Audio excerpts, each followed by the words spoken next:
Welcome to The Explainer.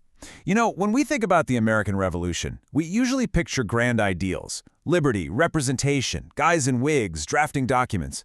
But today, we're zooming in on something way more relatable, shopping. We're going to explore how the everyday spending habits of North American colonists inadvertently laid the very groundwork for their entire rebellion. Okay, let's just dive right into the seemingly absurd question. Could a literal shopping spree start a revolution? I know, it sounds kind of crazy, but as we'll see, the very things that made colonists feel more connected to British culture actually triggered their ultimate defiance. It's a massive, fascinating historical paradox, and it all starts with a major shift in how everyday people lived and consumed. Back in the 17th and 18th centuries, something profound happened, a movement we call the Consumer Revolution. Basically, instead of making their own tools or weaving clothes from scratch, colonists started buying manufactured, luxury items. As incomes rose and prices dropped, buying imported British goods became the absolute best way to flex your social status. You didn't have to be aristocracy anymore to own nice things. But the deep irony here is that trying to buy their way into British identity is exactly what caused the ultimate rift.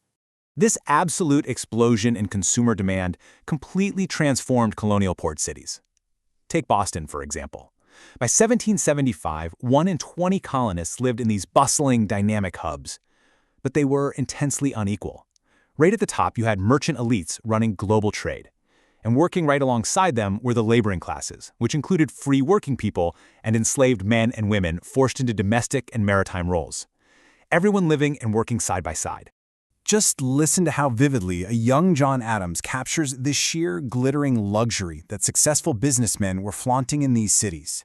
He points out turkey carpets, painted hangings, marble tables, the whole shebang.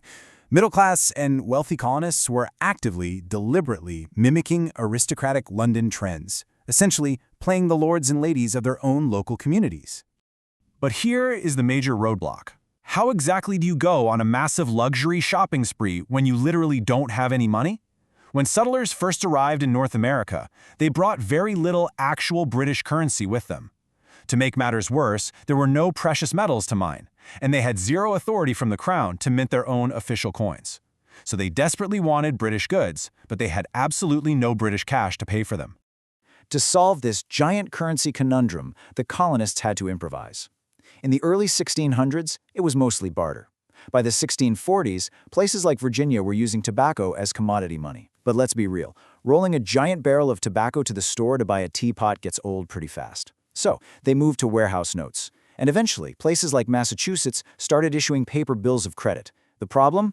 That paper money depreciated fast and was super easy to counterfeit, which led Britain to crack down hard with Currency Acts in 1751 and 1763. Heavily restricting the colonists' use of paper money. So with no standardized money and Britain breathing down their necks about paper bills, how did people keep buying? Well, credit. It was basically the 18th century equivalent of maxing out a credit card. The Boston Evening Post actually warned about this, calling credit a dangerous temptation. Families were buying things they absolutely couldn't afford just to keep up appearances. And that created a scary new wave of debt and a very heavy economic dependence on prominent London merchants. To finance these lavish, beyond-their-means lifestyles and somehow pay off that mounting transatlantic debt, colonists had to get incredibly creative. They plugged themselves right into a massive, interconnected Atlantic economy. They quickly realized that to get the British goods they craved, they had to provide immense value to parts of the empire that Britain cared about way, way more than the 13 continental colonies. And this perfectly illustrates the dark engine driving that entire Atlantic economy. The wildly profitable sugar-producing islands of the Caribbean, places like Jamaica, Barbados, and Antigua, were the true crown jewels of the British Empire. And it is absolutely crucial to remember that this incredible wealth was built entirely on the brutal transatlantic slave trade and the forced labor of enslaved people on these massive plantations. Just to put the sheer scale of this Caribbean wealth into perspective, consider this staggering contrast. By the year 1680, sugar exports from the tiny island of Barbados alone were valued at more than the total exports of all 13 continental colonies combined. Mind-blowing, right? The British and the colonists alike had this insatiable craving for Caribbean sugar for their tea and Caribbean mahogany for their fancy parlor furniture. Now, because sugar was so incredibly lucrative, Caribbean planters dedicated practically every square inch of their land to growing it, which meant they didn't have space for basics, like food or lumber.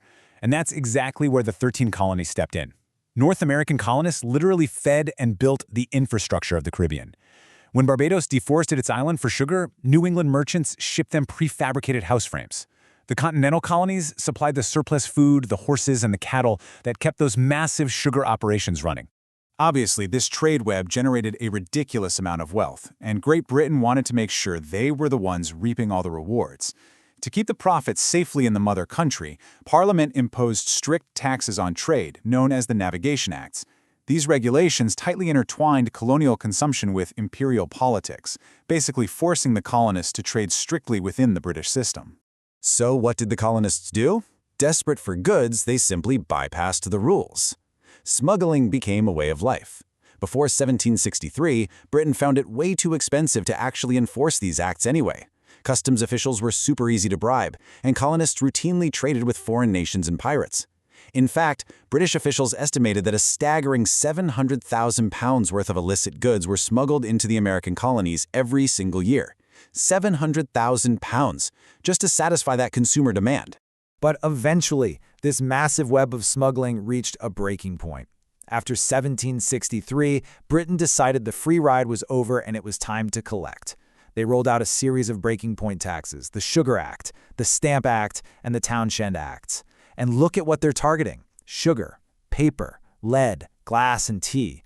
They were directly taxing the exact luxury products that colonists relied on to maintain their social status. Under that immense pressure, the whole system snapped. And this is where we see the total weaponization of consumption. The very goods that used to signal high status and British respectability were suddenly deemed toxic. Colonists organized strict non-importation agreements, massive boycotts essentially, that completely flipped the script. Suddenly, relying on imported British cloth or tea meant you were dependent and corrupt. True American patriotism was now defined by what you refused to buy and by return to simple, domestic products like homespun cloth. This shift was a real game changer because it placed immense political power directly into the hands of women. Women were already the ones managing stalls, utilizing credit, and making the daily purchasing decisions. Now, through groups like the Daughters of Liberty, their domestic work became an active, powerful political rebellion. Just like the Essex Gazette noted in 1769, a simple spinning wheel was suddenly influencing the fate of an empire, as women boycotted British goods and produced their own cloth. Which leaves us with this final, truly provocative thought. What happens when the things we buy define who we fight? You know, the American Revolution wasn't just born from abstract philosophies debated in grand halls. It was born from the everyday friction of shopping, the very real anxiety of credit-based debt, and the realization that their economic loyalties were tied to an empire that basically just saw them as a piggy bank. The colonists' intense desire to buy their way into British society is exactly what pushed them out of it. Thanks so much for joining me for this explainer, and I really hope this changes how you look at the roots of revolution.